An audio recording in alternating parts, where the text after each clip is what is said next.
Well, again, do want to, you get me at the end, so I appreciate you being here. So I want to open with this thank you to you. Doing these things, I'm not sure what I have to offer. I know Roland feels the same way, but if nothing else, you give us the opportunity to remember some things. Roland will stand up here and tell different stories, and we laugh about them now, and and we think about them, and they're awesome stories. But you have to remember that what he said actually happened, and that was not fun, at the time. But it's those things, right, that the Lord brings into your life, and actually Dennis and I were talking about this, where. We know in James that, the trials of our faith, right? It works patience and these different things in our lives. And I know that along the way, that one of the last things Roland put up under the mentor that we learned from Ed was, you don't back down from values no matter what. The Lord puts these things in your life. And I don't know that I could specifically give you an instance, even though if I really thought about it, maybe I could. Where I know if Roland and I hadn't done a certain thing and honored the Lord with the decision, that we probably wouldn't have got past first base. I can't stress to you enough how important your walk with Christ, your individual walk with Christ is. And if you can keep Roland, set out some of these things, and I've lived these my entire life. I've taught these to young people. I basically have these priorities of life. It's me and God. Nothing gets in the way of that. I don't care what business meeting you have. I don't care what is going on. Every day you have got to spend time with the Lord. End of story. If you don't, you're going to fail. You might be successful in the world's eyes, but you will fail. The second is your wife. I break them up. I just don't do family, because your family leaves, your kids leave. For the first time in my life, I'm an empty nester. My son's 30, my daughter's 27, both married, off, doing life, and my daughter is in her first year here. And for the first time, we find ourselves, my wife and I, back at home alone together. Right? And so you and your wife, you're sitting in a business meeting, your wife calls you, get up, answer her call. She is more important than anything that you were talking about at that moment.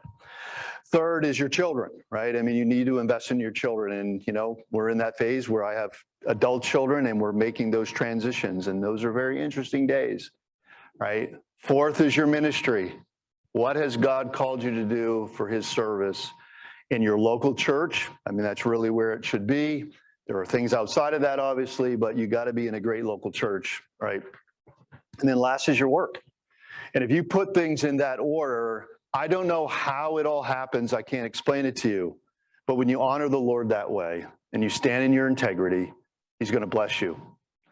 And it doesn't necessarily mean it's going to be financial blessing. And quite frankly, that's fine with me, as long as the Lord is blessing me.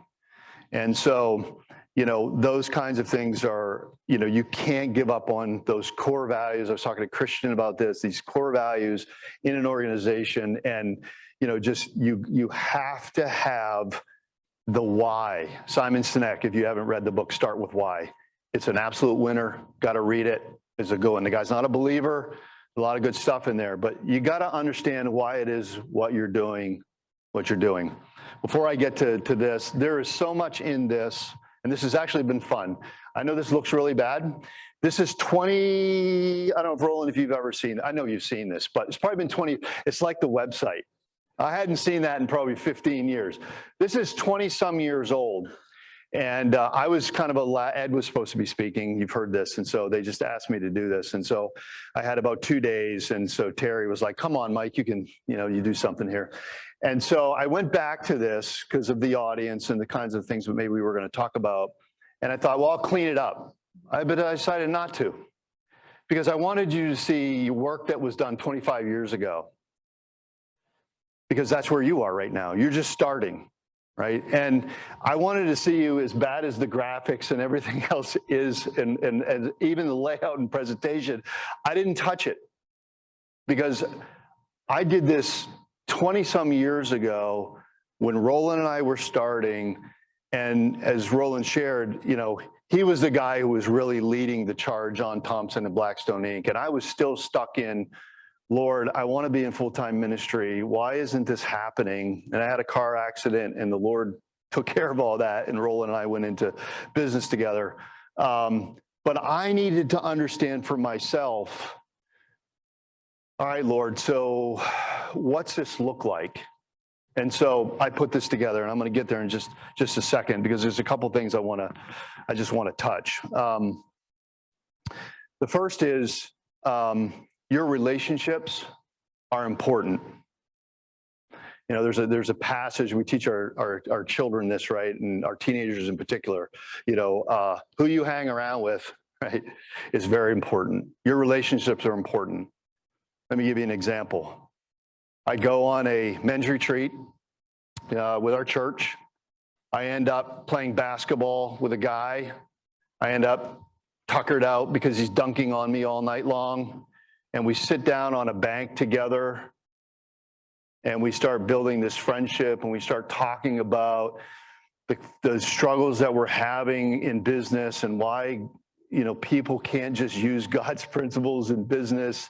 And, you know, what if we could just kind of do that ourselves and just kind of do things our way? And 25 years later, because we played basketball together, you know, your relationships are important. And who and how you're building those relationships now are very important. As a young person, get out there. Meet people. I mean, some of you don't have that kind of personality. Believe it or not, I'm more of an introvert than I am an extrovert. I'm an A, I'm a D. I'm a D on the disc. We did this at Frontline. It is an awesome thing. It is really awesome. It's scary how accurate those things can be. I'm a D, D, D, D, D, D, D. I don't have much of anything else in me. And so, you know, and I know some people aren't that, but it was one of the things. I went to Bob Jones, don't hold that against me, but I went to Bob Jones, and one of the things they did back in the day was every night at 6 o'clock, you had a sit-down dinner, suit and tie, every night, 7 days a week.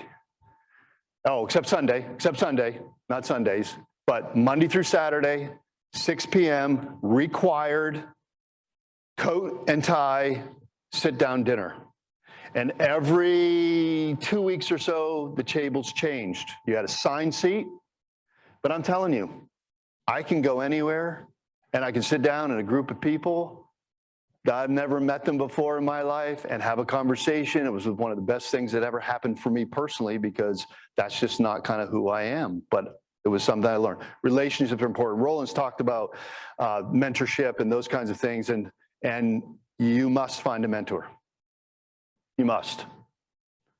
I can tell you 1,000 more stories like Roland told of how this one man, and I even said in my other session, I have spiritual mentors, I have family mentors, I have business mentors. You have to have mentors. And those people are critical in your life. You want godly men, godly women who can give you a biblical perspective based upon their experience. And this is the tightest passage. You know, the older men are teaching the younger, and the older ladies are teaching the younger ladies. It's the same here. And those relationships are absolutely critical. And it's been fun just to give us a chance to remember Roland. He's going to have to help me just a little bit with this, and I'll ask you in just a second. So he talked about putting your life into your partner's hands. And there's a story. I'm not even sure why we went, but it was during the Clinton administration. Clinton had these things called demilitarized zones. No, what do they call them? Not DMZ. Oh my goodness, that's ridiculous. What do they call them? Empowerment zones. That's right. Empowerment zones, right? Yeah. So empowerment zones, and so it was basically depressed areas. you could get, they wanted to, revitalize a community, right? And it had these all over the place. So Roland's got to say, we're going to go to this empowerment zone. Where'd you tell me? This is what I can't remember. Out in Upper Manhattan. So I was like, cool, let's go. So, we in Philly, I don't know, we got on the train in Philly or wherever we were, and we head to New York, and we get off in New York somewhere, and we hop on this train to go out to Upper Manhattan. Have any of you been in Upper Manhattan? Upper Manhattan is called Harlem. So here I am, I'm sitting on this train, whatever, and we're chatting away and whatever. And we get to, I don't know what, probably like 122nd Street, right? And every white person on that train runs off the train. I'm not talking about getting up and get off the train. I'm talking, they get off the train. And I'm sitting there with Roland, and I get closer to Roland and closer to Roland and closer to Roland. And I'm thinking, we get off the train where we're going to see this building, and we come up out of the subway, and there are cars on fire. I kid you not. There are guys standing on tops of cars. The white man is, whatever. I mean, the place is on fire. And I'm like, Roland, where are we going? And he goes, I don't know. There's a tall building over there. It's probably the only one left standing. That's probably the one we're going to. Talk about put yourself in your partner's hands. Yeah, okay. I never went to Upper Manhattan ever again. The other thing I wanted to mention, again, that was just extra. The other thing I wanted to mention is for those students that are in here, I worked with youth for 33 years. I've said that too many times. I loved every minute of it. I loved every minute of it. There's nothing I would rather do. I would rather speak to 1,000 teenagers than 3 adults. I love that ministry, still love that ministry, still involved with it in different ways when I can be. And one of the things I learned is that when you're 18 years old, 16, 17, 18 years old, you're maturing, growing, hopefully your walk with Christ. But so often, so many young people, they go off to college, they don't know what they want to do. There's that time in your life and whatever. And my whole point is very simple. And it's please make sure that you are going into business because that's where Christ wants you to go.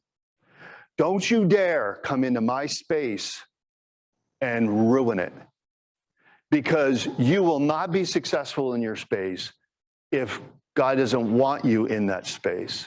I had a young man. He was very gifted athletically. He was a good speaker. He was great with people. His senior year of high school, he came to me and he said, I don't know what I'm going to do. And he said, I think the Lord's calling me into ministry, full-time ministry, but I'm not sure, because I have a real passion for business. I was like, dude, I said, default to the Lord.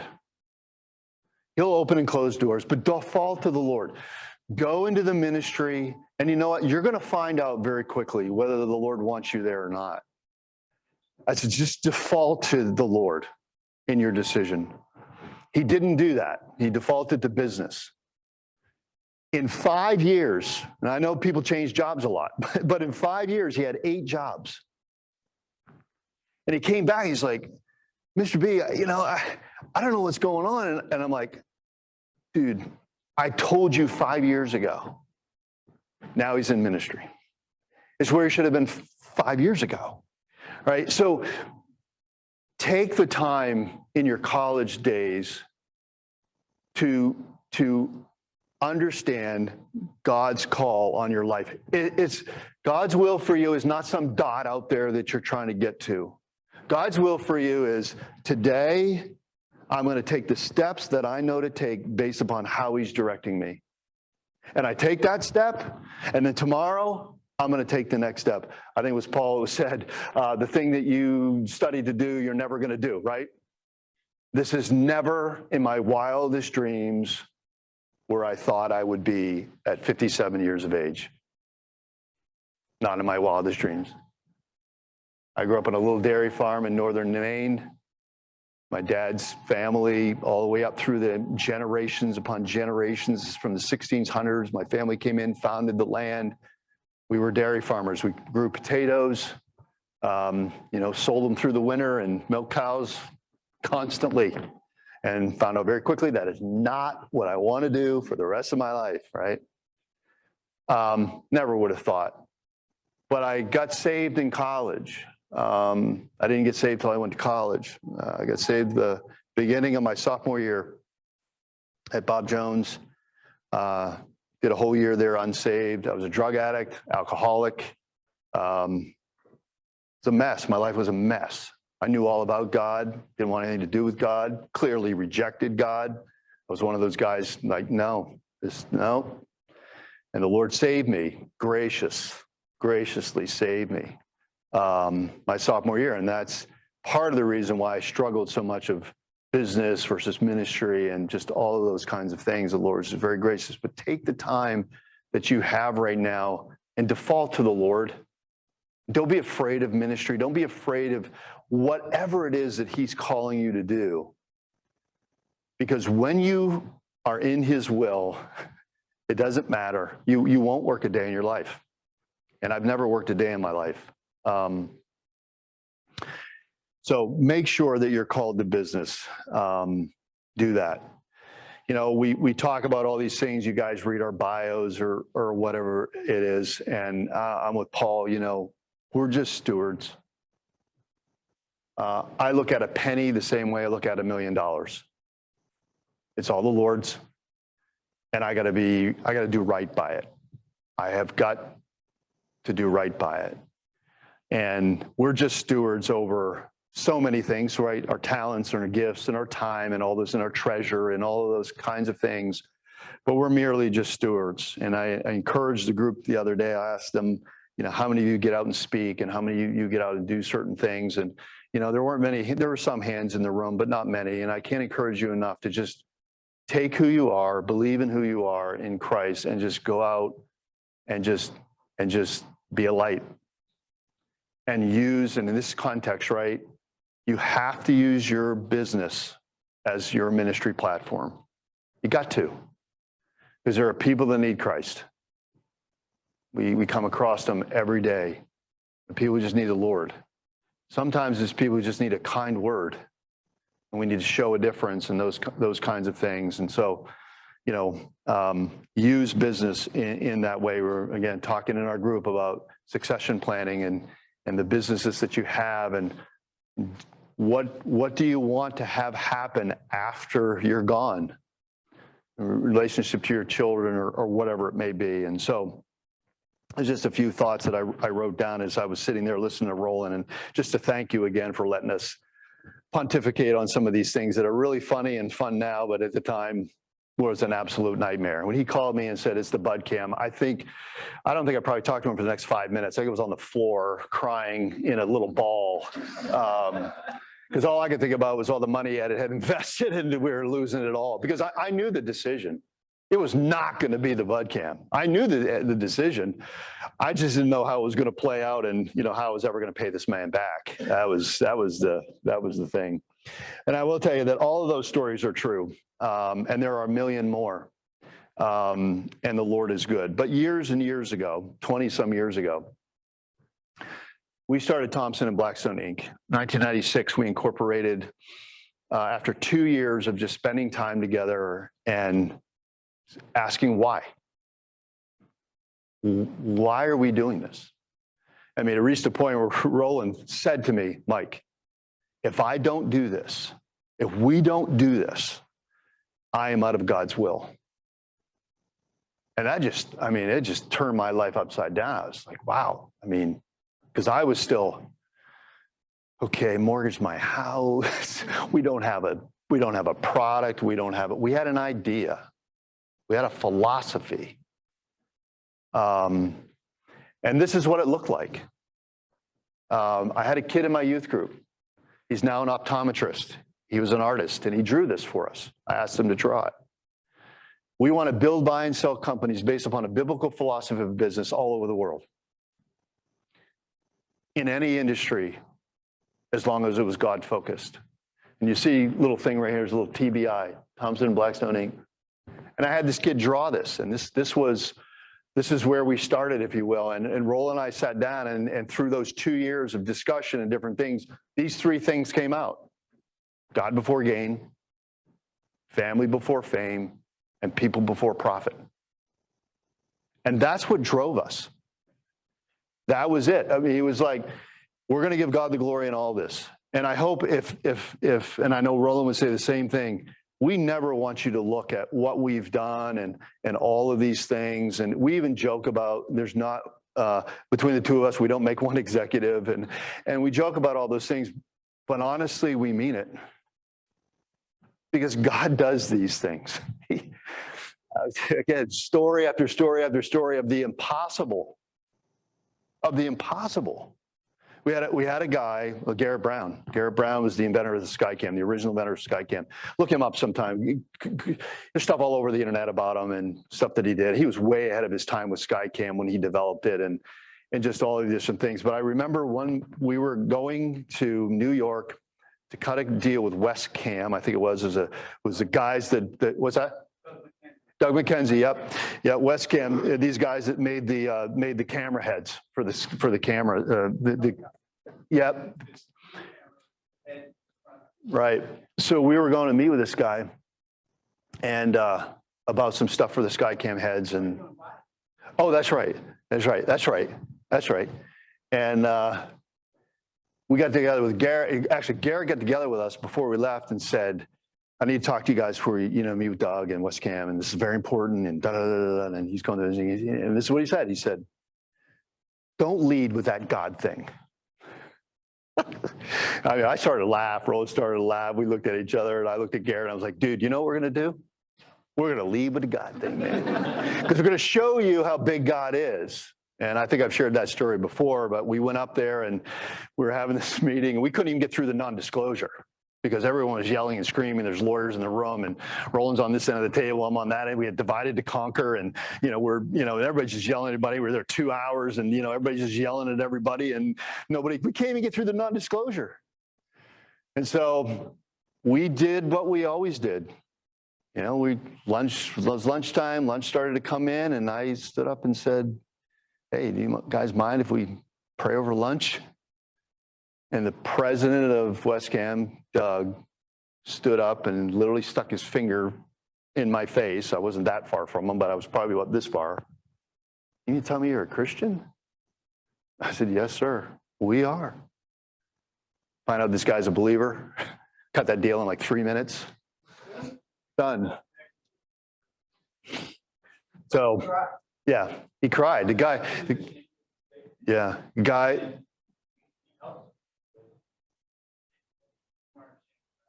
He had been head of this company for I don't know how long, and no one knew he was a believer.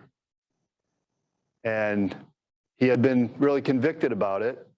And he goes, "You guys come in here." He broke down. He actually had gone off. We went to say goodbye to him or find him. He was down a hallway, and I went to see him. I got down there, and he turns around, his tears in his eyes. I'm like, "I'm sorry, man." I started to leave. And he's like, "No, man." He goes, "You can't imagine just what a simple prayer, And we think that those things, we hide behind those. "Oh, yeah, I'm just not going to pray today. I'm just not going to, don't do that. Never be ashamed of your faith." First time when I started working at Wilmington Trust, my first day, I get in there, and the marketing group that I was with, the whole team was about 30 some of us in that team. And they're like, "Oh, so go to lunch." And so great. So, we all go to lunch together, and, I'm sitting at a table kind of like this. It's long, and there's people on both sides, and, whatever. And I'm kind of somewhere towards this end of it. And so I just quietly just bowed my head to pray, and I prayed over my lunch, and I looked up and I started eating. There's a gentleman right over here, and he's like, "Did you just pray?" Hey, I'm 26, 7 years old. I forget how old was at the time. And, it would have been years. You go, no, I just had something in my eye, But I didn't. I said, "Yeah, I did." "Why did you do that?" This is in front of my entire team. And the first day of work, the Lord gave me the opportunity to share my faith with all those people. Because I just quietly just bowed my head to pray. And you just do it, right? I mean, you gotta live your faith out there. You gotta do these things. If I don't get to this, we're never. I'll make this available to you. Jared, if you want to give this out, again, there's so much stuff here. You're just gonna. All right, I'll give you an idea. Oh, is there a Bible there? Of course, right here, right? Okay, that's the whole bit, right? Okay, this is what happens when you don't prepare. Okay, so I started to go through just different biblical principles, right? They're all C's. You're not going to remember them all, but maybe you'll pick up some of them. And I'm not going to take the time to go through all the scripture or the principle or the application, or I like quotes. I like little quotes. There's just good zingers to throw at people from time to time, and that kind of thing. And there's good. Some of them I'll point out because they're special ones to me. But these are the things that I just started to write down, right? Character. Our integrity is everything, right? If you don't have that, that's a good name, right?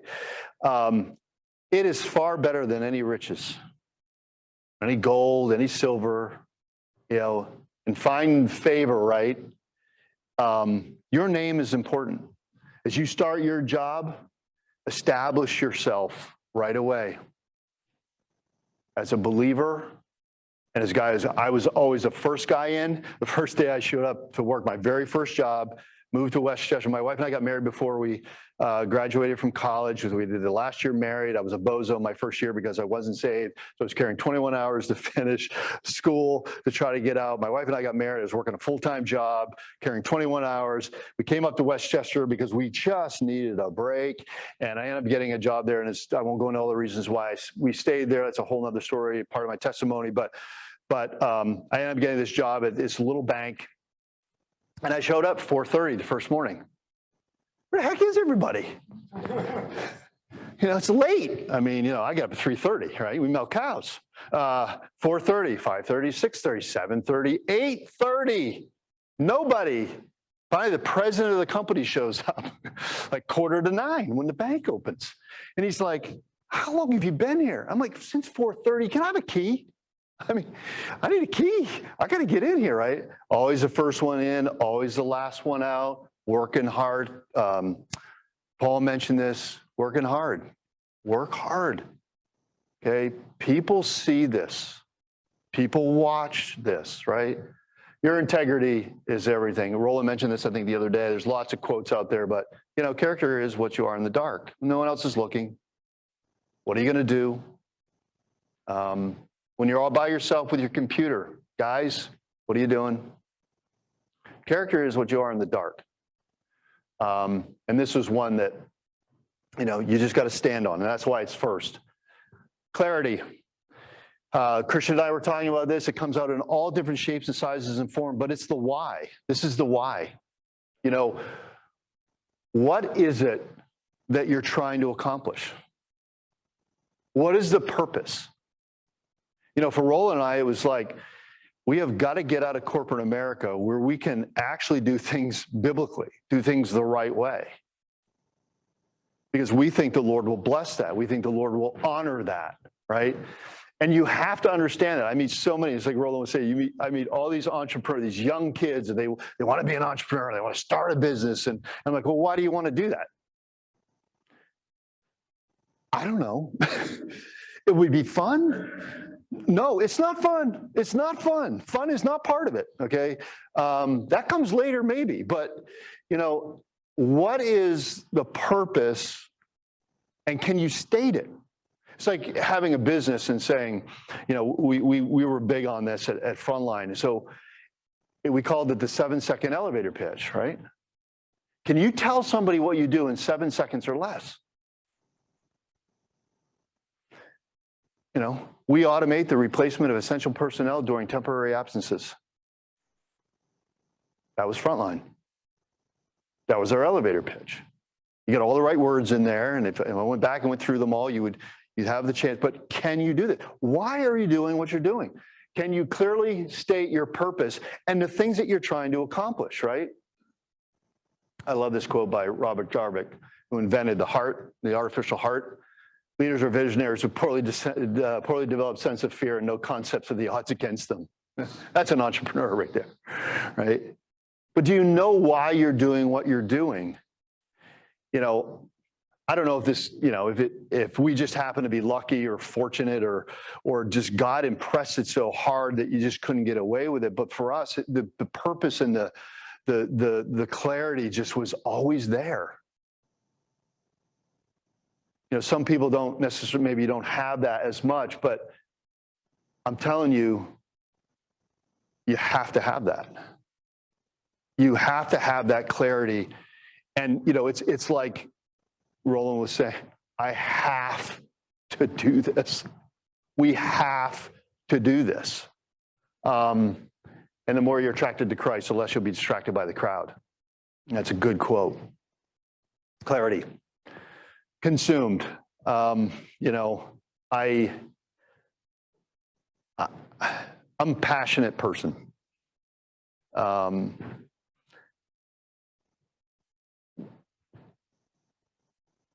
And you have to be passionate about what you do. You have to love what you do. If you don't love what you do, then stop doing whatever you're doing and find what you love to do. You need to be passionate and consumed by it. You know, this is, to me, this is part of, you know, maybe that work ethic question. You know, is God driving you to do this? I don't know about you, but I want to get to heaven. You know, someday I'm going to get there. I know I'm going there. But I want to hear, well done. Those two words, that's really all I want to hear. The rest of it will be, you know, gravy. All the glories of heaven, which we can't even begin to understand. You know, I'm going through Randy Alcorn's book on heaven right now, and it's just, you know, it just blows your mind. You ought to read that book, you know. I just, honestly, I just want to hear two words. That's it. What I don't want to hear was, you know, Mike, you were lazy. Or you didn't go after that because you were afraid. Or you should have witnessed to that person. Or I don't want to hear that. I don't want to hear that. I want to hear, well done. And you got to be passionate about what you do. I don't care if you're cutting down trees, right? We talked about this. I don't care if you're cutting down trees. My dad was a poor, literally poor dirt farmer. He died at 92. I think he retired when he was 85. You know, the doctor kept saying, Wendell, you're not 70 anymore. Wendell, you're not 80 anymore. Wendell, you're not 90 anymore. No, didn't quite make there. But I mean, but that man was passionate about what he did. He milked cows. And he was the best milker of cows that there was. He didn't have wealth and, you know, positions or whatever, but I'm telling you, he heard well done. And he was passionate about cows, of all things. I hate cows. But he was passionate about it, and you have to be passionate about what you're doing. You know, I look back over the last years and we tell these stories and these things happen. And I literally sit there sometimes and just go, man, did that really happen? And you're like, yeah, that did. And we were nuts. We were crazy. But we were passionate about it because we knew that Christ was driving us there. And you got to be passionate about it. I love this quote. Read this if you. Every morning in Africa, a gazelle gets up. Knows it must run faster than the fastest lion or it will be killed. Every morning, a lion wakes up. And it knows it must outrun the slowest gazelle or it will starve to death. It doesn't matter where your lions go. When you get up in the morning, you better be running. And that's the business world. The business world is crazy. It's a run. And I'm glad that I'm not doing that every day anymore because I'm tired. But you got to run. Consumed. Confidence. Here's another one that I wrote this one out for me because I'm the OE of little faith. I don't even have the mustard seed. Now, the Lord has grown that over time because of situations and things that have happened.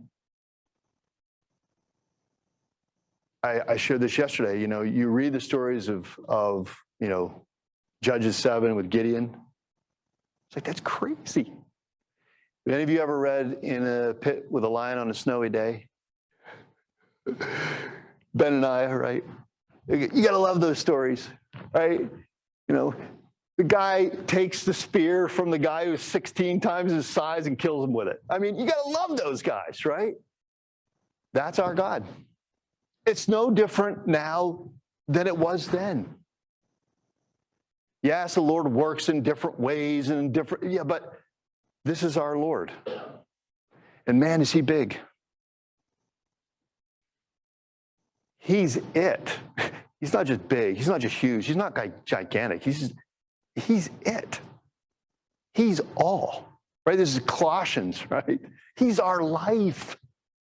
Who is our life? I mean, right? And we get into business, you know, and this is one of those things when I was growing up, it's like, okay, not full-time Christian, full-time service, so you're kind of second-class citizen, so go over here and do business, right? And you when you grow up in that, and people are teaching you that, you get this mindset, and you're like, so God's with the preachers, you know, he's guiding them every Sunday, and boy, he's giving it, and he's guiding them, but you know, I'm over here all by myself, and you know, where's Lord? I mean, so we found in business that God is huge. He's big.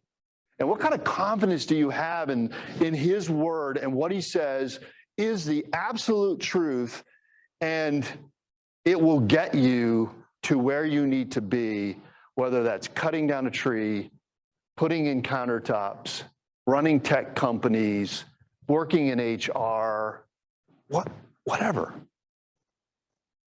And I'm here to tell you, but personal life experience, call it what you want, my God is big. And you need to have the confidence in your walk with him and what you're doing for him that he is big enough to do. It's that his grace is sufficient. You ever study that passage out? You know what that word is? It's enough. His grace is enough. It doesn't matter what you're experiencing right now. It's enough. Just on a personal note, the last 3 years or so, maybe 4, I've lost 9 people close to me, passed away, 9 people. My mother, my father, an uncle, my goddaughter, my nephew, Afghanistan guy, 4 tours, Purple Heart guy, comes back from all of that and dies of cancer at 38. My brother lost his wife. We went in the valley of death. It's where we've been. And you start to question so many different things. I mean, you just do. But I can tell you, coming out on the other side of all of that is that God walks through all of that with you. And I've seen him bigger than I've ever seen him before. When I was working in business and other things, because we go through those times in our lives, and and now I'm glad to say all the folks that I talked about, they're all with the Lord. And you can just smile because they're with Christ. And we know what awaits for us as well. And we have that confidence, no matter what we're going through, whether it's the valley of the shadow of death, it's enough. Whether it's, I was talking to another couple that was here for the summit, and I said, how can I pray for you? What is something that's going on right now that I can pray for you about? And they shared something that was very hard. very hard. And I say, I'm going to pray for that.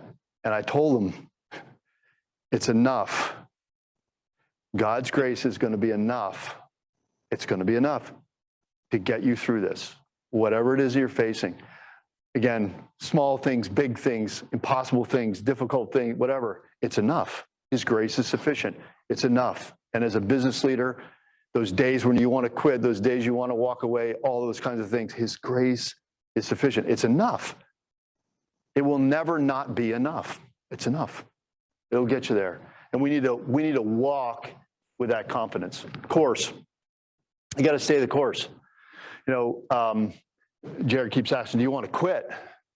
I don't think I ever wanted to quit. Now, with the youth, I wanted to quit 1,000 times. But in the business, never really thought about quitting, primarily because of the fact that I believe with all my heart, soul, and strength that God called us to do this. And I'm not going to quit on it because I want to hear well done. And until God changed that, when Roland and I sold, we sold Frontline actually twice, which is a really good thing if you can do that. When we sold it the second time, we were out. I mean, we were done. We sold it the first time, we had board seats, we stayed on, we helped them, da-da-da-da-da-da. That ended up in some really interesting stories, but we'll not go there. Then we sold it the second time, we were out. We were completely out. And Roland and I got together, I don't know, probably a month after that or so, and said, now what? Or do we stay together, and do we keep doing stuff together, or was this it? So did we part ways now and whatever? And we both kind of went our separate ways and prayed about it and thought about it, and we came back, and it's like, I don't know who spoke first, but my heart was no. I mean, I think the Lord's got still stuff for us to do. We need to stay the course. And we've tried to do that, and because the task ahead of us is no greater than the power of God behind us. And we're going to keep moving and keep doing this, and we're going to fight this good fight, and we're going to know what that fight is, right? I recognize what this fight is. I fought it, and it's resulted in the souls of men, right? This isn't because so we can make money or be successful in people's eyes or those kinds of things, right? We want this to result in the souls of men. We ran a faith-based business. We hired believers as much as we possibly could so that we could mentor, grow them, get them into good local churches, understand, use your skill sets, do all these things in your local church, be the right kind of husband and be the right kind of dad, and do those things. Fight the right fight, because we want Christ to be exalted, and we want men to be saved. We want women to be saved. We want little kids to be saved, right? We're going to fight this fight. We're going to finish this course. I know what God wanted me to do, and I simply did it. I wish it was more complex than that, but it's not. This goes back to the why. Know what God wants you to do, and then just simply go do it. Let him work about all of the details. I grew up, I mentioned my dad, simplest man on earth. He was the E.F. Hutton guy. When Wendell Blackstone talks, people listen. Because my dad rarely opened his mouth. He was a quiet man. I know, sorry, I'm all my mother. And my dad never opened his mouth, hardly ever. But when he did, I'm telling you what, people listened to him because he was one of the wisest men that I ever knew. And he was simple. My father could look at a situation and go, that's what you need to do. And he was right every time. And when I first got into business, I'm not like Roland. Roland is a complex business thinker. If you said, Mike, I had heart surgery a couple Februarys ago. And if you said, Mike, tomorrow morning, Roland is going to perform open heart surgery on you, I'd let him do it. Because when Roland puts his mind to something, he's like the racehorse. Blinders on, head down. He will figure it out, and he will do it. Some of the most complex things. I mean, come on. I'll brag on him for 2 seconds. No one else in the world could get the Skycam to fly. They used Japanese guys. They used all. Roland made it fly. That was his job. He wrote the transport system. I don't think like that, right? I don't think like that at all. I don't even begin to think like that. I get a headache when I try to think like that, right? And I used to think it was a curse. I first got into business. I am the stupidest guy in the room. And that's how I felt for a long time, until I realized one day that most people get caught up in all the complexities and they can't see the forest for the trees. And I see things very simply. And that was one of my gifts. And so I just simply do what I know to do. And I don't worry about not being somebody else or whatever. And I've kept the faith. I'm going to guard this body of truth. We're going to guard this body of truth.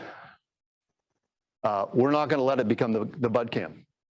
We're not going to let my teenagers or Roland's third grade Sunday school class see Budweiser on the Skycam. We're not going to do it. We're going to guard this body of truth. We're going to represent it in the best way we know how, so that when we get there, we're going to hear, well done. Stay the course, calendar. Timing is everything. People come to me. I remember seeking counsel from somebody one time, and they said to me, Mike, you know, that looks like an unbelievable opportunity, but the timing is not right. How does a guy leave a ministry out in Canada and come to Faith Baptist Bible College? That's timing. That's God's timing.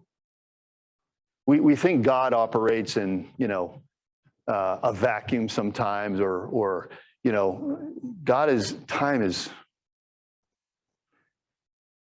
and we got to redeem the time that we have, because we know these days are evil. And tomorrow isn't promised us. You know, it's one thing about having heart surgery. It brings you face to face with God very quickly. And I was ready to go, quite honestly. I was like, Lord, if I wake up in your presence, that'll be awesome. My wife will be upset, so take care of her. But hey, you know, I am so blessed of having a godly dad who had a godly mother.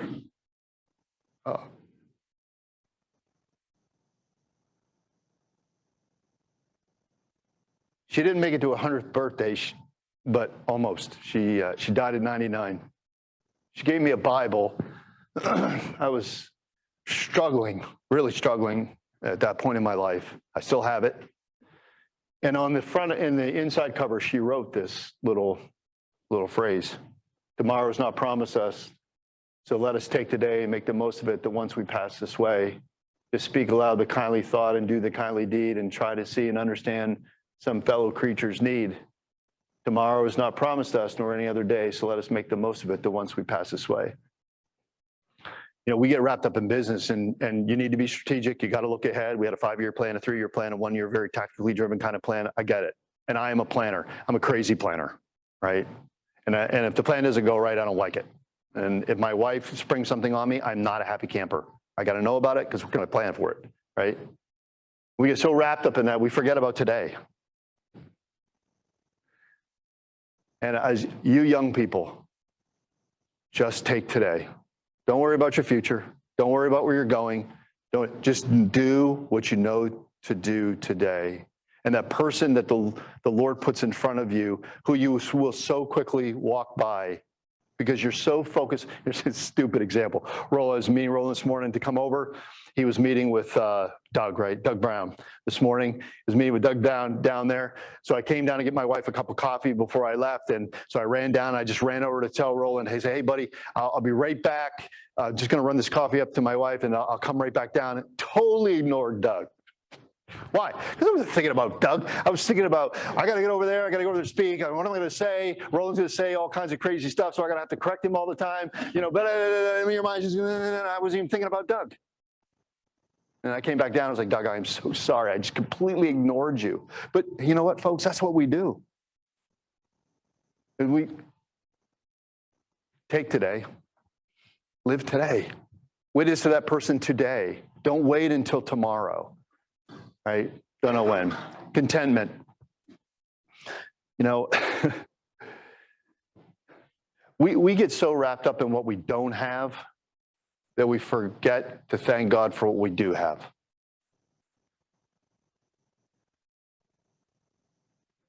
We just got to learn to be content. Don't take what you have for granted. Everybody just wants more, especially in business. You're thinking, if I could just,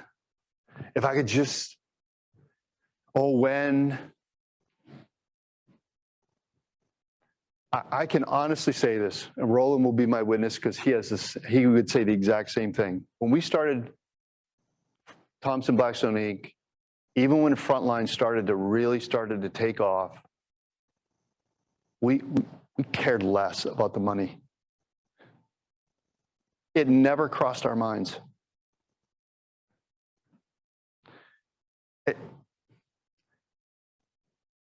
I was content with a great marriage, 3 wonderful, wonderful kids, a ministry that God gave me with young people, a great church, great friends, a just small little house. I mean, we get so, I was talking to Dennis about this. He was setting some things up, and he's like, we did all this before there was any money. That was very wise. Roland and I have had this conversation 1,000 times. Money does stuff to people. Don't be one of those people. You know as well as I do, if you're standing outside and I pull up in a, Ferrari, you would think something. I don't know what you think, but you would think something. That's a beautiful car. Boy, that guy got a lot of money, whatever it is. I mean, money does things to people. So when Roland was sharing about, we've done so many different things in our church, different people helping out, whatever it is, never do they know it's us, ever. There's lots of reasons for that. The biggest reason is because it's not about us, it's about the Lord. It's His and it's His glory. And I am not going to be the guy who stands in front of that. And the other is money does things to people. They treat you differently. They look at you differently. That's quite frankly why it's so hard even to stand up here and do things like this, because there are just realities of our life that quite frankly at this point in our age, we just got to accept, and that the Lord is going to use those in the right way. But it's very, very hard because money does things to people because we're not content with what we have and where we are. And we need to find contentment. Again, I did these so many years ago because I knew my soul. I knew myself. This was going to be really hard for me. If the Lord, for whatever reason, said, you're going to be successful and you're going to be able to do this. And again, for me, it's never been about money because I grew up with nothing. And so money means nothing to me. But for me, it was the position or the authority or the power that position would give me, or how people would see me. Those were important to me. If you could have saw what I had on when I first was going to come over here, my wife was like, you're not going out like that. I'm just going to be content, right? Consistency. Be a believable believer. I really enjoyed Jim's session on Thursday night on Job. Thus did Job continually. Roland and I have seen this. You've seen this. Guys I knew from college.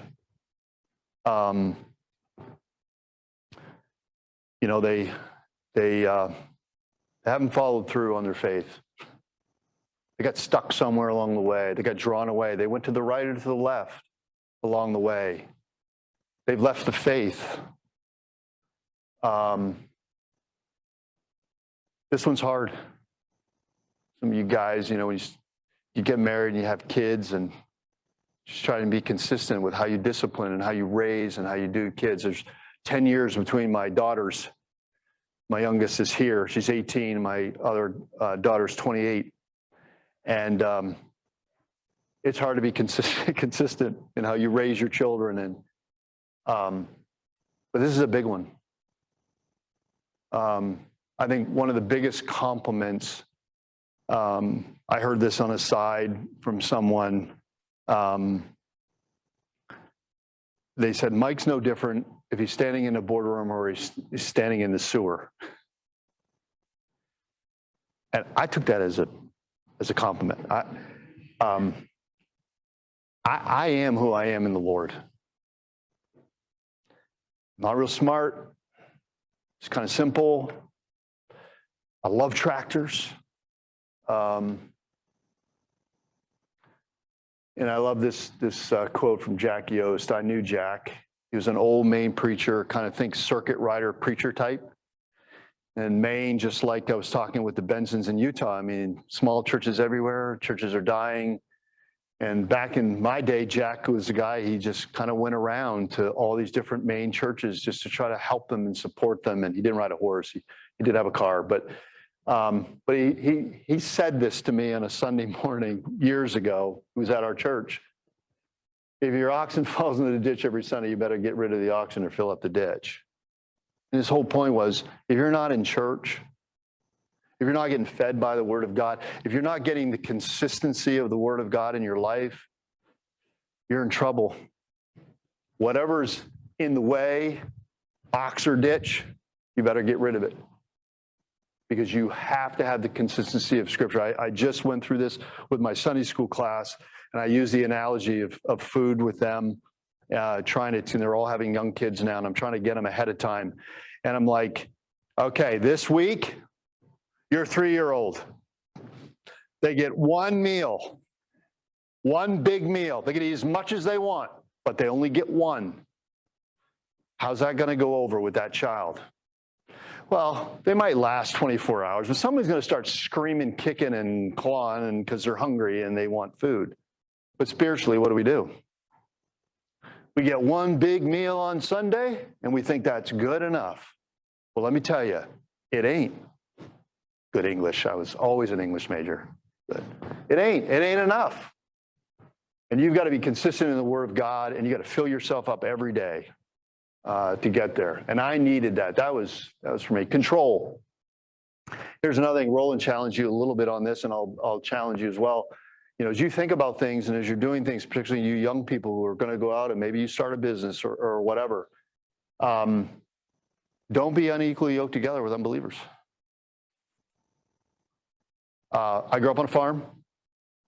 My dad was well, good as a horse, you can't milk it kind of guy. So, but we had yoke. And I understood a lot about yoke from my dad. And it's not just about being with someone, it's about influence and power and the ability to set direction. My dad loved animals, loved cows and horses and whatever. And we used to go to this, would be like a state fair type of thing in Woodstock, New Brunswick, Canada. We'd go over the border, and where I grew up, very northern Maine, very close to the Canadian border, and we would go over, and they would do horse pulls and mule pulls and all this kind of stuff, and they would team up these horses. My dad would sit there and go, just watch this, watch that inside horse right there, that one right there, who's linked to this other one right in the front. He has all the control. That one on the outside, he thinks he's got control. But that one right there, watch him when they go to make the turn. He's the guy who's going to pivot. And sure enough, those horses take off and they're doing whatever they're doing. And that one horse literally just stood still, and you could just watch him pivot. And every animal, there was 6 of them, 3 on a side. And you just watch that one horse pivot all the way around, and everybody else just followed. When you're unequally yoked with someone in a business, it's really not, I got 51%, and so I got all to say. No, you don't. all of that changes in different ways. And yoking is as much about the ability to set direction as it is anything else. And I encourage you, just study it out. Just study it out for yourself and make those decisions of whether I can be in control. Roland and I will not invest in a company where we don't have control. You got to have control. Courage. It takes a lot of courage to be in the business world, to be an entrepreneur. You know, it's all those stories that you read, and you have to remember God is the same God. And strength for this battle that you're in, it comes from God. And you're in a battle. I hope you understand that, right? This is not a cruise ship. We're on a battleship. And business is a battle. And you're going to battle all kinds of things. It's maybe a silly example. But when we were frontline, we never let gentlemen and ladies travel together if they were by themselves. We paid for the extra ticket for another guy or another lady to go with them. We're just not going to put someone in that position. It takes a lot of courage and strength from God to stay who you should be and to be able to do these things and to stay with it. And I love this little quote from the French Foreign Legion. If I falter, push me on. If I fall, pick me up. But if I ever retreat, shoot me. And God's called you to do something, and it takes some courage. Counsel, here's another one. We've talked about this over and over again. I'll just let you look at the slide because I can't stress it enough. You've got to have great people in your life, and you got to have counselors in your life. There's safety in it, and you got to surround yourself with good people who are going to tell you the truth. You're a bozo. You ever hear that? You need people like that. They're going to tell you exactly what's going on and will give it to you. You are wrong. Don't do that. You need those people and their safety in counsel. Hear counsel, receive instruction. That must be wise in the latter end. Counsel is important. And then the conclusion. I end here with Ezekiel 22:30. It's my life verse. I believe every believer in different shapes and forms and sizes, no matter where you are, you're to brighten the corner where you are, and you're going to stand in the gap where you are. Whether that's in manufacturing, whether that's in insurance, whether that's in a big business in HR. I can't imagine doing that job today. You know, it doesn't matter. You are to stand in the gap because the Lord is looking for you. You remember that whole story, right? He couldn't find anybody. That's the whole point. He couldn't find anybody to stand in the gap. And, you know, end my little session here, if you will, with, is the Lord going to find you in business as someone who is going to stand in the gap? That is going to take this on, if you will. And I'm telling you, it's getting crazier and crazier and crazier out there. And we are going to have to stand in this gap. And for the saddest words in all of Scripture, to me at least, as it applies to us, but I found none. You know, we're seeing that in business. We're seeing it all over the place. That's why I'd say to you, make sure if you enter our world, you come in with the fact that the Lord has you there and that you're going to have the courage to do exactly what he wants you to do, because I'm telling you, you're going to be asked to stand in the gap. And there are a lot of Christians like the one we mentioned. He was in that company for years and no one knew he was a believer. And you know what? I have friends that are like that. I've got people that I've graduated with that are in business.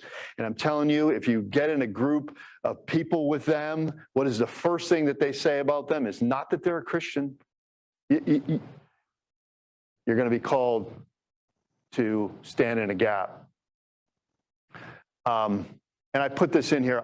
I came across this 30 years ago, probably. Some of you have maybe seen this. This was written by a young African pastor, and it was tacked on the wall of his home. And he wrote this. And it's just one of those things that just, I don't know, it just motivated me. Part of the fellowship of the unashamed. I have Holy Spirit power. The die has been cast. I've stepped over the line. The decision's made. I'm a disciple of his. I won't look back, let up, slow down, back away, or be still. My past is redeemed. My present makes sense. My future is secure. I'm finished and done with low living, sight walking, small planning, smooth knees, which is a great word. Colorless dreams, tame visions, mundane talking, cheap living, and dwarf goals. I no longer need preeminence, prosperity, position, promotion, plaudits, or popularity. I don't have to be right, first, tops, recognized, praised, rewarded, regarded, or rewarded. I now live by faith, lean on his presence, walk by patience, live by prayer, and labor by power. My face is set. My gait is fast. My goal is heaven. My road is narrow. My way rough. My companions few. My guide reliable. My mission clear. I cannot be bought, compromised, detoured, lured away, turned back, deluded, or delayed. I will not flinch in the face of sacrifice, hesitate in the presence of the adversary, negotiate at the table of the enemy, ponder the pool of popularity, or meander in the maze of mediocrity. I won't give up, shut up, let up until I have stayed up, stored up, prayed up, paid up, preached up for the cause of Christ. I'm a disciple of Jesus. I will go till he comes, give till I drop, preach till all know, and work till he stops me. And when he comes for his own, he will have no problems recognizing me because my banner is clear. If that doesn't motivate you, nothing I ever say will. Thank you very much. Oh, yeah, sorry. We're going to wrap up. The last question, last one is about how do you keep handling it now? But so you already said you never felt like quitting necessarily, and there's plenty of times where you felt like dying. But what about besides the sky cam incident? Were there any times where you were like looking at the edge of the precipice? You're like, I don't know if we're going to be able to keep this going. Boom, right to the head. Here it goes. Roland talked about this billion-dollar company. The lady that tried to kill us was fired as a result of that. He needs to take as much credit as I in putting this contract together with this company, which is still in existence today, which actually was quite amazing, if I will say so, on Roland's behalf. And the first time after that, when all that was kind of in place, we went to make a presentation and to them, and it was a room probably twice this size, maybe 100 people in it, 50 to 100 people in it, all senior executive level. The president of the company is there, the whole bit. And so we go to make this presentation, and you know, you have to remember this is a while ago, right?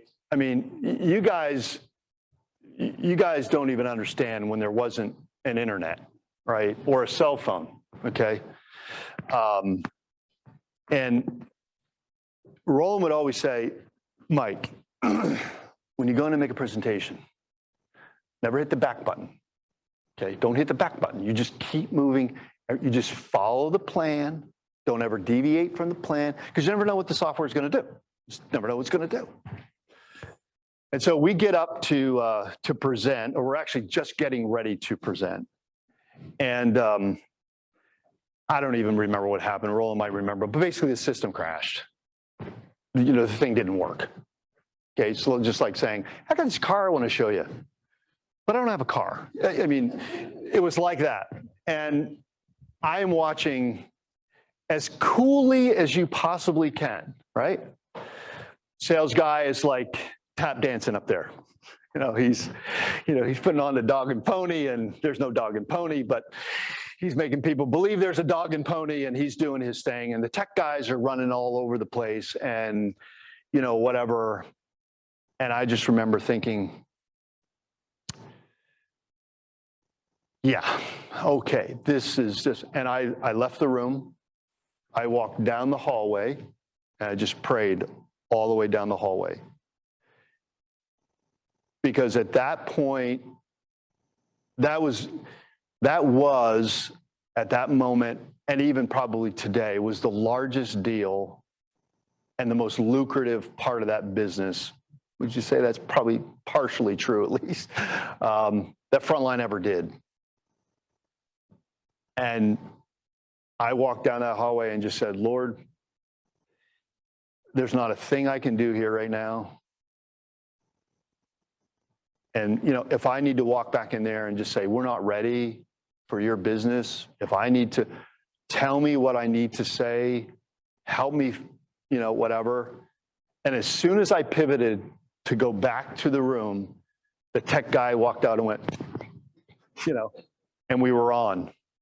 And we pitched that business, and we ended up getting that business in different, stages along the way. But that was one preface, a place for me where I was standing on the cliff and looking over and saying,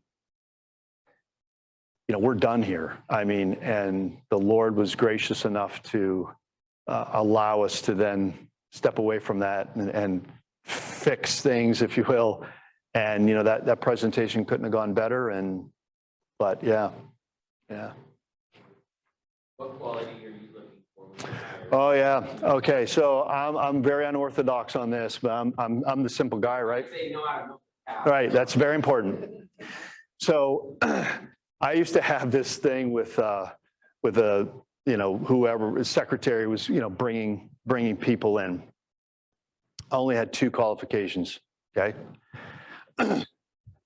I go out and I meet the guy or the young lady. So with the guy, I'll just use guys because this is a little easier. Firm handshake. If I got a dead fish, you know those handshakes, right? Right. You get that. This guy's a logger, so he's got those. But he's got this dead fish handshake. Right? If I got that, and then I looked at their shoes, and if their shoes weren't shined, they never made it into my office. So shine your shoes, have a good firm handshake, and look the person straight in the face. If they didn't do that, they never got into my office. I'd look at my secretary and I'd give her and no, and there was probably, I don't know, 15 or 20 of those that I had and never made it into my office. If you can't look me in the face and shake my hand with a good, strong handshake, and if you don't come prepared enough, whatever, you're representing my company. Think about it. Every person that guy goes out with and shakes their hand, they get a dead fish. And you're the dead fish handshake company, as far as I'm concerned. So good, strong handshake and a good shoes. You So want to add that to the organizational leadership, like grading curriculum.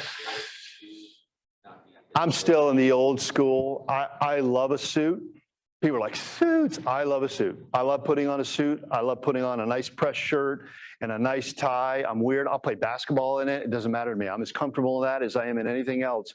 A lot of people today, business casual, and I get it. I do get it. If I was working today, I'd want to be in jeans and a pair of sneakers and, whatever. But I like a suit. And I think when you go on an interview in particular, and a lot of them today, people dress down and whatever, I think you need to go in there if it's appropriate, right? If you're going into, to milk cows, you're not wearing a suit. You have the right boots on and those kinds of things then. But if you're going to a company that's professional, put on a suit. I don't know that you need to wear a tie anymore, but make sure your shirt's pressed. Make sure that, did I even button my button? Make sure your shirt's pressed and just make sure that you are, because you're the person that's going to represent that professional company. And that first, I don't know about you, but I'm a first impressions guy. I mean, if you make a bad impression with me the first time around, it takes me a long time to get over that. But if you make a good impression, right, for whatever reason, we're buds. I've known you all my life. So those first impressions, again, I'm only talking for myself. Shoes and fish handshakes and suits. I mean, come on. But for me, those things were just really, really important. They just showed who they were. And it was a respect for my business that they had enough, to say, I need to come looking professional. But again, it's the setting. We were in a professional setting. It just depends on what business you're in, whether that's applicable or not. But that meant a lot to me personally. So. Let's land the plane with the mentoring question. Just you and then Lauren and then Paul. How do you do mentoring? Now that you've been mentored, mentor in the best possible way, how do you do mentoring in your own? So, again, back to it, it's been really fun for Roland and I, we've kind of come circle, and Ed will mention this from time to time in different ways. I mean, Ed's like a second father to us. I mean, again, if there's anybody in this world that you need to meet before you die, it's Ed Cohn. I mean, he's just one of those guys. I mean, and we're just so great, so fortunate, and just the Lord's been so gracious to us to be able to spend time with this man. Amazing. But it's really interesting to now, having watched him mentor us. I mean, Jordan right over here works for Ed. It's being mentored by Ed. I'm not sure how well we mentored Jordan when we were growing Frontline or had any parts of that, but it's coming full circle for him now. And I only mention that because as I start thinking about that now, that starts to become important, where somebody that I mentor, 20 years from now, I want them to be mentoring someone in business that needs help and needs direction and whatever. And so as I've watched this kind of come full circle with Ed and his mentorship of us, and now he sees us doing it, and I just, sometimes you just see him smiling, it's just, you just see him smiling. And in the beginning, you're like, yeah, okay, thanks, Dad, because you're just happy that you made him happy, right? But you really see it come full circle where you realize what he's really thinking, which is, I mentored someone who is now mentoring someone else about the gospel and about the business can be your call, and you can fulfill your life in business, and you can serve God, and you can reach people for Christ, and you can make an impact, and you can do it. And he sees that, and that's why he's smiling, because the gospel is going forward. And so as I think about, mentoring people, and there are, consistently mentoring guys right now, maybe 15-ish. Roland probably has double that. He's done a much better job at this than I have, I think. But it's taking all those experiences, all those things, and helping that young person understand that God is big and that God does work. And yeah, there is heartache and hardship and things that you didn't expect. And you're going to ask, what's up with that? And you're going to do all these things, right? But you're encouraging them and keeping them going. And they're going to go through all those things, and they're going to come up the other side, and they're going to go, God is faithful. And God's grace is enough.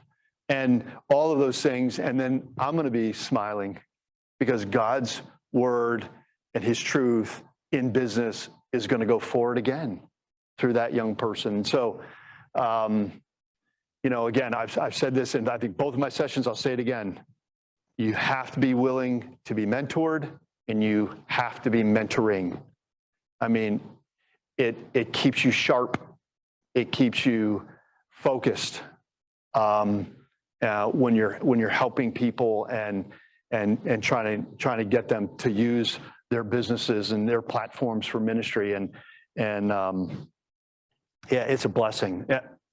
Again, why does the Lord even use us? We're just broken, weak vessels, right? But the Lord chose to do that. And so I want to be the best broken, useless thing that I can be.